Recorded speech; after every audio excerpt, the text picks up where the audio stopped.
আজকে সিনেমা যেটা হয়েছে, ধরুন একটা 8, 9, 10 বছরের বাচ্চা, তারা কিন্তু অনেক অ্যাডভান্স। তারা কিন্তু এআই এর মাধ্যমে বলুন বা কোনো কিছুর মাধ্যমে বলুন, তারা কিন্তু অনেকটাই ইজি অ্যাক্সেসিবল, বলে না, ইজি অ্যাক্সেস করে নিয়েছে সমস্ত কিছু।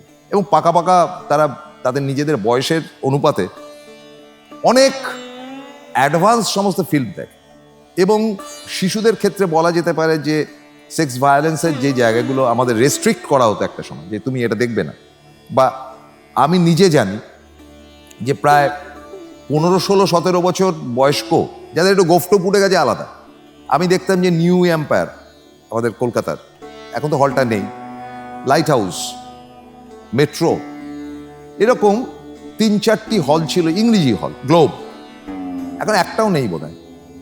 তারা কেউ ঢুকতে দিত না যদি ছবিটি অ্যাডাল্ট থাকতো, পাক্কা।